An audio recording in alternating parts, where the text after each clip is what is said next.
Hey there guys! Today we're going to be discussing some regulation techniques that I've learnt myself. I know a lot of regulation techniques that I've used in the past, so I'm going to do these in parts because I think it would just be an overload if I put them all in one video.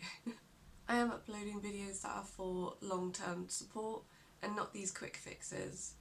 I'm also going to be uploading a video on healthy management techniques and unhealthy management techniques. So I will link that in the description once I've completed it. These are most useful where you may not be able to implement these other management techniques. They're incredibly useful for supporting yourself with your day-to-day anxieties and those moments where you just stop and you don't feel like you can continue, or you feel that rush and a need to run, get out, escape, all these different feelings and physical symptoms that we get with anxiety. So they're just quick and they help you just to carry on and move forward quickly and efficiently. So yeah, let's get on it. So technique number one is cold compress. It's so simple, but I use it so often in an anxious situation. If I was doing a meeting, or if I was at a doctor's appointment or a therapy appointment. I think I used it when out for a meal with a friend in the past. I usually have a metal container bottle, and what I do is I'll fill it with cold water. If I can, I'll put it in a freezer or a fridge for a while, just so it's an extremely cold item. I use my ramen bowl for now. So what you'd do is just touch it, and I think having it on the wrist or elbow crease area is really effective. I get extreme flushing and it's like the blood drains from me. I feel like I'm going to faint when I have an anxiety attack. I'm talking about it as this is how I feel because everyone's panic attacks and anxiety attacks are different. So this may not work for you, but it worked for me and it might work, so give it a try. So yeah, it's quite a subtle one, is the cold compress, because people aren't looking at what you're doing. You're in a meeting and you're discussing and you're looking at what people are saying and, you know, continuing the meeting. And every now and again, whenever I would feel this wave of get out of the room, you need to run, you need to escape, I would just touch the cold bottle.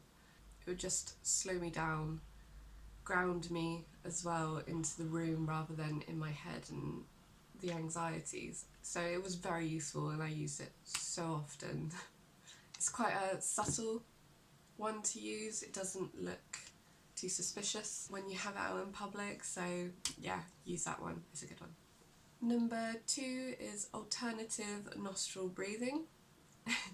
So what you do is you just hold your fingers like this, in one nose, close it, out the other, and then in through that nose, out that nose, and then you just alternate.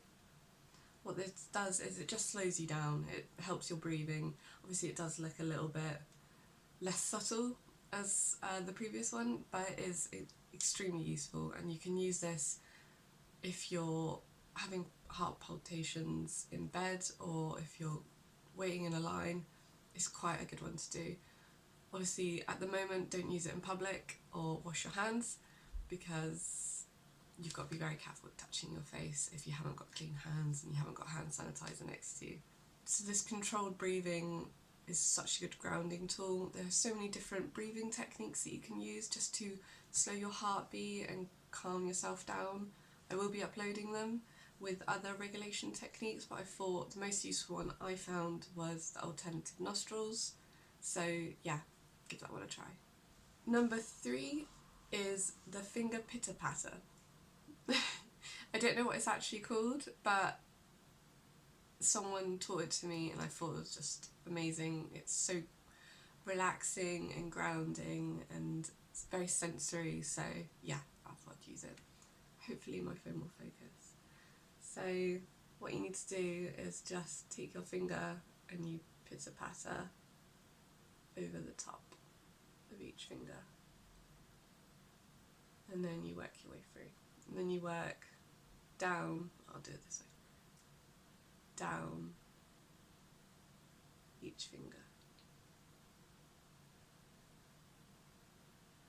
and then you work your way through, and you can work your way back around each time to help yourself relax.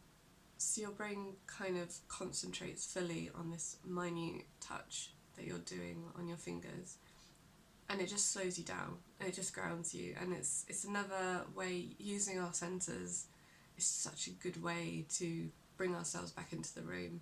Again, it's quite a subtle one to do. You can just sort of be sat there looking like you're just quite relaxed, if anything, but actually you're grounding yourself and you're calming yourself down. So it's quite a subtle one to use if you're managing modern life with anxiety and mental health. I hope these 3 were helpful, and yeah, give them all a try. They've helped me tremendously in the past with managing my own mental health, so I hope you find it useful as well. So yeah, I think I'll leave it there for today for part 1. I hope you guys are doing good and keeping positive. Take care, guys. Bye.